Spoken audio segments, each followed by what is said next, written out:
Bhatti. I'm head of Joshi Advocates. Thank you very much for joining us in this video.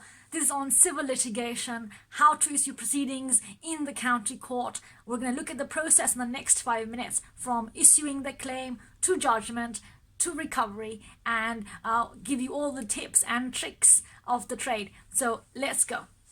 Keeping in mind from the very outset, our aim is money. We want, where is it? Here, the money. First, what to do? It is pre-action protocol or letter before claim. This is where you write as a claimant to the other party, the defendant, saying, I think you did this is the evidence to support it, and I want this amount of money, or whatever the remedy you seek. Usually it's money.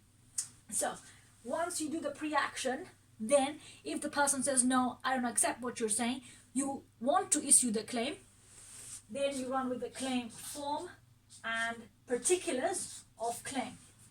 So say that you issue the claim form, you must also add particulars of claim. What are particulars of claim? They are actually a technical document drafted which says exactly what happened, when it happened, and what damage was sustained and how much it is. And that is particulars of claim and the claim form attached. The court will stamp the claim form and add the particulars and give it to the other party, the defendant, right? So once the defendant receives it, this is what the defendant would do. The defendant would acknowledge that they have received it in 14 days. And then the defendant would file the defense again in 14 days. So they confirm they received the claim form in 14 days by acknowledgement, and then they file their defense in 14 days. Their defense, again, a particular technical legal document which will say, you said in the particulars that I did X, Y, Z, and I don't think I did it because of ABC. So again, these are very technical documents, the way they're drafted. So say you get the defense. Now, once you get the defense, the court is going to give you a questionnaire. So the questionnaire is gone to the claimant and is asking the claimant about where the case would be held, what evidence there would be, if interpreters are required, witnesses are required, what documents would be filed, if expert evidence is required. So that is in the questionnaire.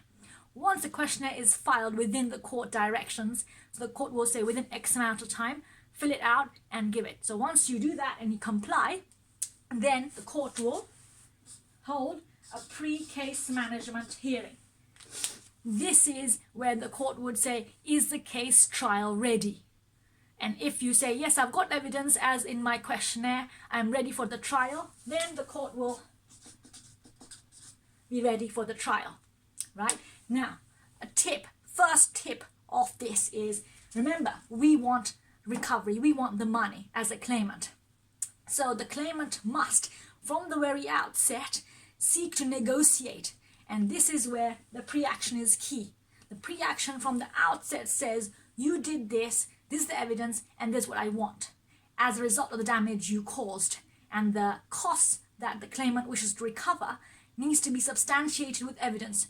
So if something costs 10,000, the receipt shows 10,000, the recovery would be 10,000. If the receipt shows 5,000, there is room for pre-action negotiation. Throughout the process, until before the trial, both parties are encouraged to negotiate and come to a settlement. Why? Let's get the costs. Now, cost. This is key motivator. Why? Because, one, he who issues the claim must submit the evidence to support the claim. It is not for the defendant to say any evidence should be provided. It is for the claimant to provide the evidence he or she relies on. If the claimant then loses at the trial, who bears the cost? It is the person who lost. And what cost does he or she bear? The cost of his or her own lawyers and the defendant's lawyers. The costs is a very difficult point here, and it must be kept in mind throughout pursuing the process of the case. So that's why you are invited to be realistic rather than motivated with any other intent. And this is where the court considers that if you have a lawyer, it's usually better because it distances you from the case. Obviously, every claimant has an emotional attachment to the outcome of the case. But if you get a lawyer who looks at it through a logical perspective, sees the evidence, and then sees the merit of the case, can advise you on how to negotiate, on what evidence to get. And that's why another trick number 2 is to always get a legal opinion.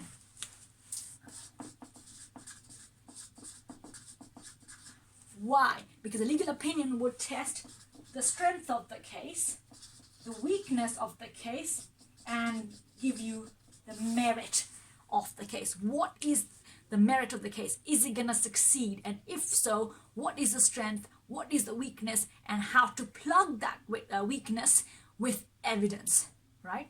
And also, if you get a legal opinion from the outset, which is advised, then you would forego the process and have the best chance of success in settling the case, recovering the money at the very outset without incurring the costs at the very end, right? Because again, remember, keep this aim in your mind throughout the process, which is you want the money. Now, final trick of this, say you've got the trial stage and you are successful in getting the judgment in your favor. What does that mean? Does it mean that you recover the money that you have claimed to have lost? Here is where recovery comes in. So say the judgment is in your favor for 50k. Does that mean that you get it because you've got a judgment in your favor? No. Now, say the judge says, yeah, the costs plus the judgment is for 50k. The defendant must pay. You as a claimant would say, yeah, I've got the judgment, pay me. Other party says, oh, the company is now bankrupt, or, oh, we have income and expense, but there is no actual money left. And we'll have to file for bankruptcy or liquidation. And you'll have to, as a claimant with this judgment, join a list of creditors. So again, let's have this aim, having the money in our bank account as the aim when we follow civil litigation process. Because even if you have the judgment, that does not equate to having the money, the costs, the damage suffered, quantified financially. So keeping the money in mind, keeping the costs implication in mind, keeping the legal opinion in mind, what the lawyer is saying from the outset of the ensuing proceedings, what is the strength, the weakness, and the merit of the case. You must pursue the proceedings if you wish to accordingly. Because finally you get the judgment. Recovery would not be as simple as getting the judgment, because recovery would mean you'll have to get bailiffs, another writ from the High Court to say, look, I've got the judgment, I want to enforce the judgment in order to get the cash. So I hope this has been helpful. Thank you so much for joining. As always, contact details below. Subscribe, and I'll see you next week. Take care. Bye.